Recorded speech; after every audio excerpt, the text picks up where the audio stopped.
नमस्कार, आप देख रहे हैं न्यू इंडिया न्यूज नेटवर्क और मैं हूं आपके साथ कुम गुप्ता।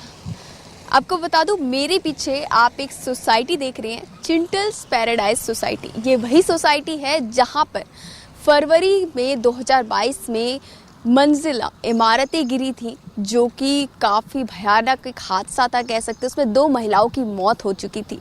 इस सोसाइटी में टोटल जो टावर है वो 9 टावर हैं। 500 से भी ज़्यादा करीबन लोग जो परिवार हैं इसमें रह रहे हैं और शायद अभी उनमें से कुछ लोग ऐसे जो हैं वो अपने फ्लैट्स जो हैं वो खाली कर चुके हैं, क्योंकि जब फरवरी में 2022 में जब ये मंजिला इमारत गिरी, डी टावर गिरा, उस समय बहुत बड़ा हादसा हुआ था एक। उसके बाद काफ़ी सवाल भी उठे। बिल्डर्स ने बातचीत करने से मना कर दिया था, सामने नहीं आ रहा था। लोगों ने इस चीज़ पर काफ़ी प्रदर्शन वगैरह भी किए। लोगों का ये कहना था कि आखिरकार अगर बिल्डर से गलती हुई भी है तो वो सामने तो आए, आखिरकार हम उससे बातचीत करेंगे, बैठकर मामला सुलटाएंगे। लेकिन बिल्डर ने उस समय अपने चीज़ों से पल्ला झाड़ दिया। उसने अपने जितना भी बयान था कुछ भी नहीं दिया, बातचीत नहीं की।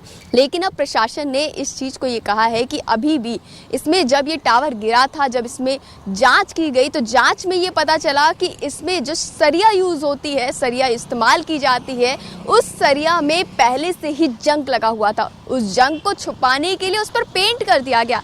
आप सोच सकते हैं कि कितना बड़ा घोटाला ये किया गया था। इसीलिए अब ई और एफ टावर को गिराने की बात कही जा रही है। वैसे तो प्रशासन ने इनमें सभी जितने भी लोग रह रहे थे, जितने परिवार रहते थे, उनको अलर्ट जारी कर दिया था कि आप लोगों का इसमें रहना काफ़ी नुकसानदेह हो सकता है, कोई भी हादसा कभी भी हो सकता है, इसकी गारंटी प्रशासन नहीं लेगा। बिल्डर को ये कह दिया गया था कि बिल्डर हो सके तो जितने भी परिवार हैं उन सभी को या तो रेंट पर एक घर दिला दे, फ्लैट्स दिला दे, रहने की जगह दिला दे, या फिर अपनी ही किसी अलग सोसाइटी में उनको रहने की जगह दिलाए। ये बातचीत करने की बात कही गई थी। लेकिन अभी भी इस पैराडाइज में बहुत सारे लोग हैं जो अभी परिवार है वो रह रहे हैं और कभी भी कोई भी हादसा हो सकता है। आपको बता दें, जो बिल्डर है यहाँ का, जिसकी ये बिल्डिंग है, उस बिल्डर का ये पहला प्रोजेक्ट था। इस पहले प्रोजेक्ट में ही इतनी बड़ी जांच, इतना बड़ा घोटाला देखा गया। आप देख सकते हैं कितने सारे परिवार, इसमें 500 से भी ज़्यादा परिवार ऐसे हैं जो वो यहाँ पर रह रहे हैं और उन अभी भी अपनी जान का खतरा मोल लेकर वो यहाँ पर ना नुक्कड़ की तो आपको अंदर डाल देंगे। इस टावर को पूरी तरीके से खत्म करने की बात कही जा रही है, खाली करने की। हाँ, जो रिपोर्ट में आया था वो जांच में क्या कुछ पता लगा है कि क्या कुछ कमियां रही जो इस वजह से इतना बड़ा हादसा हो गया, डी टावर धंस चुका है, अभी ई और एफ पे भी खतरा मंडरा रहा है। रिपोर्ट में क्लोराइड ज़्यादा है यहाँ पे। जब कंस्ट्रक्शन हुई तो उसमें क्लोराइड की मात्रा काफ़ी ज़्यादा है पानी में, उसके कारण ये सारी प्रॉब्लम्स हुई हैं जो आईआईटी की रिपोर्ट्स में पाया गया है। बट अभी हमारी प्रॉब्लम मेन ये है कि भाई जो लोग यहाँ रह रहे हैं उनको एम्पल टाइम दिया जाए शिफ्ट करने का। उन्होंने डिमांड की है कि हमें 120 दिन का टाइम दिया जाए, हम निकल जाएंगे, और प्रॉपर हमें रिहेबिलेशन के साथ ऑर्डर मिलना चाहिए। उन्होंने खाली करने का तो बोला है, बट इनको रेंट देने का, 11 महीने के रेंटल, उसका कोई इसमें जिक्र नहीं किया। और जो सबसे बड़ा ऑब्जेक्शन है उसमें लिखा है कि भाई फ्लैट ओनर अपनी चाबी बिल्डर को देके जाएंगे, तो वो चाबी अपनी, तब तक उनको पूरा पैसा नहीं मिलता, तब तक वो अपनी चाबी कैसे दे दें। बिल्डर का इस चीज़ पर क्या कहना है? बिल्डर पैसा देने के लिए रेडी है? बिल्डर 6500 रुपये के हिसाब से पैसा देने के लिए रेडी है। कुछ लोगों ने जो स्ट्रेस में हैं, जो ज़्यादा मतलब किसी की बैंक में EMI चल रही हैं, उस टाइप के लोगों ने, कुछ लोगों ने कंसेंट दिया है कि भाई हमें पैसा चाहिए। पर काफ़ी लोग चाहते हैं कि भाई 1000 रुपये जो रिकन्स्ट्रक्शन के डिमांड कर रहा है वो हटाया जाए, और हमें तब तक ये कंप्लीट बन के नहीं मिलता तब तक हमें रेंट दिया जाए। तो रिकन्स्ट्रक्शन में ज़्यादा लोग जाना चाहते हैं। बट उसमें भी एक पैंच फंसा दिया है कि भाई CBRI की टेस्टिंग होगी, और CBRI की टेस्टिंग के बेस पे ये डिसाइड होगा रेट्रोफिट होगा या रिकन्स्ट्रक्शन होगा। तो एडमिन से भी हमारी ये रिक्वेस्ट है कि अगर CBRI की टेस्टिंग के बेस पे ही डिसीजन होना है कि रेट्रोफिट है या वो है, तो IIT के बेस पे खाली मत कराइए। Let's wait for CBRI report. और लोगों को भी डिसीजन लेने के लिए, अगर रेट्रोफिट हो रहा है तो लोग पैसा लेके जाएंगे जी, और अगर रिकंस्ट्रक्ट हो रहा है तो हम वेट करेंगे।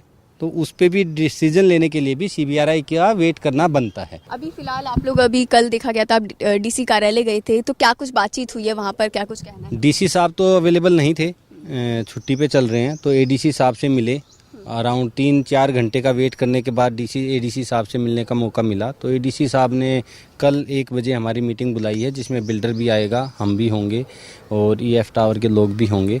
तो हमें आशा है कि कल ADC साहब हमारी सारी समस्याओं का और जो हमारे कंसर्न्स हैं उनको एड्रेस करेंगे। अच्छा, अभी ईएफ टावर की बात हो रही है, अभी यहाँ पर देखा जा रहा है और भी टावर्स हैं, क्या उनकी जांच हो चुकी है, उनकी रिपोर्ट आ चुकी है कि उनमें कोई कभी प्रॉब्लम नहीं हो सकती? अभी हमारे 8 टावर की टेस्टिंग हो चुकी है। एक टावर बचा है जे टावर, उसकी टेस्टिंग चल रही है, वो भी इस महीने के एंड तक कंप्लीट हो जाएगी। अब हम वेट कर रहे हैं कि रिपोर्ट कितना जल्दी प्रशासन हमें देता है। मैं तकदीर सिंह हूँ, यहीं का रेजिडेंट हूँ और यहाँ 2 साल से रह रहा हूँ अभी फिलहाल। सर, क्या कहना है बिल्डर का इस चीज़ पे? इतने समय से रह रहे, इतना खतरा, जान पर अपनी खतरा मोल लेकर लोग यहाँ पर रह रहे परिवार। इतना बड़ा हादसा हुआ डी टावर जब 10 फरवरी को 2022 में धंसा था, इतना बड़ा हादसा टलते टलते देखा गया था। नोएडा में ट्विन टावर था, उसको पूरे तरीके से ख़त्म कर दिया गया ताकि किसी की जान माल का कोई नुकसान ना हो, लेकिन इसमें पहले से ही क्यों एक्शन नहीं लिया गया? क्या पहले जाँच नहीं की गई थी जब ये बिल्डिंग बनाई गई? देखिए, इसमें मैं इतना ही कहूँगा कि जब भी कोई बिल्डिंग बनती है उस बिल्डिंग को गवर्नमेंट नॉर्म्स के हिसाब से एक ओसी दिया जाता है, occupation certificate. Occupation certificate Haryana government या गवर्नमेंट एजेंसी देती है। उन्होंने ऑक्यूपेशन सर्टिफिकेट दिया तो इट मीन्स सर्टिफाई किया कि ये प्रोडक्ट ठीक है। वो प्रोडक्ट अगर गलत निकला है तो जो सेलर है उसकी ड्यूटी बनती है कि उस प्रोडक्ट को वापस ले और नया प्रोडक्ट उसके बदले में सेम कॉस्ट पे दे। अब हमारा पेन ये यहाँ पर ये है कि यहाँ पे आसपास सेक्टर 108 में, सेक्टर 109 में 10,000 से लेके 12,000 रुपये रेट में आज की डेट में या तो फ्लैट मिल रहा है या उसकी बुकिंग हो रही है। और एलान और M3M जैसे जो डेवलपर हैं वो कह रहे हैं आप हमसे 12,000 रुपये में चीज़ खरीदो लेकिन 5 साल के बाद डिलीवर करेंगे। आज 12,000 में बुकिंग करके 5 साल बाद अगर हमें डिलीवर करता है, डिलीवर करेगा कि नहीं करेगा? कोई फोर्स मेजर कॉज आ गई, कोविड आ गया, कंस्ट्रक्शन टाइम पे नहीं हो पाया, 5 की बजाय 7 साल भी हो सकता है। तो मुझे आज की डेट में 12,000 में बुकिंग हो रहा है और मुझे चिंटल बिल्डर ये कह रहा है हमारे रेजिडेंट को आप 6,500 रुपये लो और यहाँ से निकल जाओ। क्यों? जब मुझे प्रोडक्ट ही गलत दिया है तो उसकी ड्यूटी है कि प्रोडक्ट ठीक करके दे, अपनी कॉस्ट पे दे, क्योंकि उसने नुकसान किया है। हमने यहाँ रहने के लिए आए थे, यहाँ पे हमने घर बेच के हमने नहीं जाना था। मैं रिटायर्ड आदमी हूँ और मैंने अपनी पूरी लाइफ टाइम का पैसा यहाँ लगा के एक सुकून की ज़िंदगी जीने के लिए यहाँ आया था। और मेरी तरह और भी बहुत सारे साथी हैं यहाँ जो 80 साल 75 साल के हैं। ये प्रशासन को जागना चाहिए। प्रशासन जो अभी फैसले कर रहा है वो गलत है मेरे हिसाब से, क्योंकि प्रशासन ये कह रहा है जी हम तो IIT की रिपोर्ट के बेस पे आपको बोल रहे हैं खाली करो, क्योंकि उन्होंने बोला था कि ये टेक्निकली और इकोनॉमिकली फिजिबल नहीं है कंस्ट्रक्शन के लिए, और आप जो है खाली कर दो, हम DMA लगा रहे हैं और आप 6500 रुपये लो। और रिकंस्ट्रक्शन के बारे में हम बाद में बताएंगे, क्योंकि हम CBRI की एक एजेंसी CIL करवा रही है और उसकी रिपोर्ट बाद में आई है। क्या मजाक है? CBRI की रिपोर्ट आने दो, इंतजार करो ना। आपने डी टावर का क्या आज तक सेटल कर दिया? डी टावर के लोग 10 फरवरी 2022 में 2 मौतें भी हुई, उसके बाद आज तक किसी को एक सिंगल पेनी भी नहीं मिला है। तो डी टावर को अगर जस्टिस नहीं मिला तो EF में इतनी जल्दबाजी क्यों कर रहे हैं? तो मुझे कहीं ना कहीं ये लगता है, मेरी अपनी फीलिंग ये है कि प्रशासन को जो काम जस्टिस करना चाहिए, जो न्याय करना चाहिए, वो न्याय लोगों के साथ नहीं हो रहा है और हमें चीट किया जा रहा है। इसमें कहीं ना कहीं डेवलपर और प्रशासन बहुत अच्छा जस्टिस हमारे साथ नहीं कर रहे हैं, मेरा इतना ही कहना है। हमारे साथ कुछ महिलाएं भी मौजूद हैं, इनसे भी बातचीत कर लेते हैं कि ये इस सोसाइटी के बारे में क्या कुछ कहना चाहती है। जिस तरीके से हादसा हुआ डी टावर के साथ, 6 मंजिल एक साथ गिर जाती हैं, क्या कहना चाहेंगे इस चीज़ पर? हम क्या कहना चाहेंगे, हम तो बस यही कहना चाहते हैं कि मकान के बदले में मकान मिल जाए। हम परेशान हो रहे हैं जी। देखो, इस टावर से इस टावर में चले जाओ, आपको रेंट दे देंगे, अब वो रेंट भी बंद कर रहे हैं। तो अब बताओ जाए तो हम कहाँ जाए? अच्छा, बिल्डर का ये कहना है कि रेंट बंद कर रहे हैं। रेंट भी बंद कर रहा है, इसमें 3 महीने का दे के बंद कर रहा है। अच्छा। अब ज़्यादा तो परेशान हम इसीलिए हैं कि हमें मकान के बदले मकान दे दे, हमें तो बस और कुछ नहीं। टावर में रहते हैं? हम F टावर में थे जी, अब शिफ्ट होके A टावर में गए हैं। अच्छा, आप F टावर में ही F टावर में ही थे, आपको शिफ्ट कर दिया गया। अभी भी F टावर में कुछ लोग रह रहे हैं? 4-5 फैमिली हैं जी, ज़्यादा नहीं है। पर वो भी आजकल में चेंज करेंगी। जब उन्होंने लिख दे दिया कि ऑर्डर भी खाली करो, भी पुलिस बुला के आपको भी खाली करवाएगी, 144 धारा लागू कर दी। तो इसलिए हम तो परेशान यही हैं कि देखो हमें तो और कुछ नहीं चाहिए, हमें तो मकान के बदले मकान दे दो या फिर सही पैसा दे दो। हाँ, अभी बाहर जो मिला ले सके हम मकान, क्योंकि सारी उम्र भर की कमाई हमने तो इसमें लगाई है और अब उसको हम मतलब उसको देखते हुए भी हमें मकान नहीं मिल रहा। कोई भी हम देख रहे हैं जो खरीदने। कितने पैसे की बात कर रहा है, कितने पैसे देने की बात कर रहा है? वो देखो सबकी है जो चॉइस जो दे रहा, पर उसमें कुछ नहीं आ रहा। हमने ये हिसाब लगाया है, आप लोग उससे संतुष्ट नहीं है, क्योंकि उसमें नहीं मिल रहा हमें। बाहर हमने जो घटिया से घटिया सोसाइटी देखी है उसमें भी नहीं मिल रहा। फिर तो बताओ, कम रेट दिया जा रहा है आप लोगों को कि बाहर भी आप लोगों को उस रेट पे नहीं मिल रहा। वो खाली करवा रहा तो उसकी मजबूती हो रही है कि वो ये सोच रहा है कि सब परेशान होके चले जाएंगे। अब हम तो यही चाहते हैं कि मकान के बदले मकान मिले, बस हमारी और कोई वो नहीं है। बस इससे फायदा क्या कहना चाहेंगे, आप भी एक महिला हैं, घर में रहती है, गृहस्थी संभालती है और ऐसे घर में भी है। अब इनको लेके हम ये मकान से ये मकान चेंज करा और अब और कहाँ जाएंगे। 3 मकान तो हम बदल, जो पहले अपने वहाँ से आए तो यही आए थे कि ना अपने मकान में रहेंगे, और कुछ ही सालों में और ये हो गया। तो ये इनको ऐसी थोड़ी है कि बिल्डर की कुछ कमी है। बिल्डर का ये बताया जा रहा है पहला प्रोजेक्ट था और पहले प्रोजेक्ट में इतनी बड़ी गलती कैसे हो सकती है, क्या कहना चाहेंगे इस चीज पे? ये बोले तो बिल्डर से पूछे गलती क्यों हुई। हम लोग बिल्डर होते तो अच्छा मकान बना ही लेते ना अपना। नहीं, आप लोगों की कोई बातचीत नहीं हुई उसके बाद, कभी बिल्डर सामने आया कि नहीं आया? अभी तक तो आए, अभी तक तो सामने आए। सामने नहीं आया। सामने नहीं आया कभी। क्या कहना है उनका इस चीज पे? कभी फोन कुछ वगैरह नहीं, वैसे मतलब ही नहीं है, वो सामने आता ही नहीं है। बिल्कुल भी नहीं नहीं नहीं नहीं, वो सामने आता ही नहीं है ना। सामने आए तो बात सामने आपस में तभी बातचीत होती है, वो सामने नहीं आता।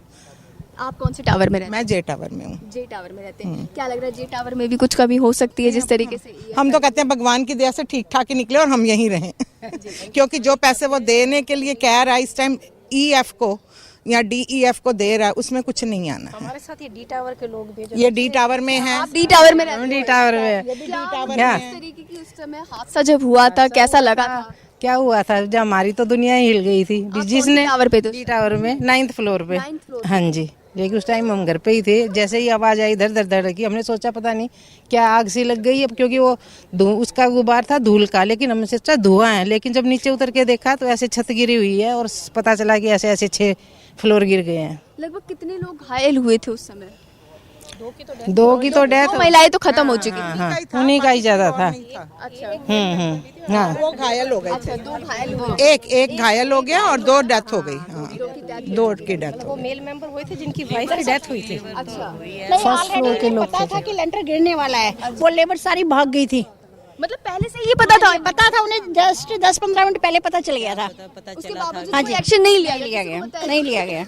एक्शन पता नहीं क्यों नहीं लिया गया। देखिए कितनी बड़ी लापरवाही कह सकते हैं हम इस चीज को कि, और महिलाओं का भी ये कहना है कि बिल्डर सामने नहीं आता है, कभी बातचीत नहीं होती है, कहीं मिलता नहीं है, अपनी गलतियों से साफ पल्ला झाड़ रहा है बिल्डर। और जो इनको पैसे मिलने चाहिए, जिस रेट पे इन्होंने ये खरीदा था, अपना मकान खरीदा था, उस रेट पे नहीं दिया जा रहा है इनको मकान। हमारे साथ एक बुजुर्ग महिला मौजूद है, इनसे बात करेंगे। अम्मा क्या कहना चाहोगी इस चीज पर? मैं तो यही कर देगी, मेरा बस कभी डर लगता है कभी कुछ ऐसा हो जाए आपके साथ?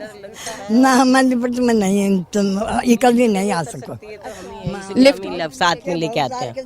हाँ, वही इनके साथ में लेके आते हैं हम इनको तो। अच्छा। क्योंकि ये तो इनको तो बताते भी नहीं आधी बातें। हम बुजुर्ग हैं, इनको मान लो टेंशन से कुछ बीमारी हो जाए तो क्या इनकी मदर की डेथ हो गई थी, ये जो अभी डी टावर वाली की सुन के, तो ये हमने तो एक दूसरे को डेथ हो गई। हाँ, और वो कि मेरी बेटी का मकान गिर गया, वो जैसे अब आदमी बताता है समाचार में, उनको उनकी death। और उसी टाइम तो ये देखो बातें हमें तो बहुत समाचारों में, मेरे ख्याल हमने तो सबके आगे कह के थक गए, इसलिए हम बोलना भी नहीं चाहते अब। रिटायरमेंट के बाद अपने रिटायरमेंट की लाइफ अच्छी गुजारने के लिए सारी पूंजी लगा रखी है। अब उनको मिला क्या? कुछ भी नहीं। क्या करे, कहाँ जाए ये बताओ। अब आगे खरीद ना तो इतने पैसे दे रहा है कहीं बाहर खरीद ले, ना बदले में मकान ही दे रहा है कि कोई दूसरा हमें दे रहा है, तो अब जाए तो कहाँ जाए। देखिए ये हमारे साथ कुछ महिलाएं थी जिन्होंने बताया कि किस तरीके से बिल्डर जो है सामने आके बात नहीं कर रहा है, उनको वो रेट भी नहीं दिया जा रहा है जिस रेट पे इन्होंने ये मकान खरीदा था। अच्छा, जब ये आपने मकान खरीदा था कितना रेट उस टाइम में चल रहा था, कितने रेट पे खरीदा था? अभी फिलहाल आपको नहीं ये तो आइडिया नहीं है। नहीं, अब बाहर हमें मकान चाहिए तो वही रेट देना चाहिए ना जब बाहर जिस रेट में हमें मिल रहा है। हमने 10 साल पहले लिया था, अब 10 साल पहले वाली कीमत में हमें बाहर तो नहीं मिल रहा ना, तब कैसे ले लें हम वो पैसे? मतलब वो 10 साल पहले वाली कीमत पे ही दे रहा है। वही उसी पे कीमत पे दे रहा है, वो हमें नहीं चाहिए। हमें बदले में मकान दे दे, हमें और कुछ नहीं चाहिए। बना के दे दे हमारा फ्लैट दोबारा से, बस। देखिए आपको हमने सभी बातें बताई कि जिस तरीके से यहाँ पर हादसा हुआ और अभी भी हादसा 2 टावर्स पर मंडरा रहा है, खतरा मंडरा रहा है कि कभी भी कोई भी हादसा हो सकता है। प्रशासन ने सभी बातें बोल दी हैं अपनी तरफ से, उन्होंने अलर्ट जारी कर दिया है, 144 धारा लगा दी है। सुनवाई कोर्ट, सुप्रीम कोर्ट तक चल रही है। देखना ही है कि आगे क्या कुछ जांच में पता चलता है। अभी एक टावर की और रिपोर्ट रहती है, उस टावर क्या वो टावर सेफ है या फिर नहीं है, आपको आगे बताएंगे। बने रहिए हमारे साथ, देखते रहिए न्यू इंडिया न्यूज़ नेटवर्क। नमस्कार।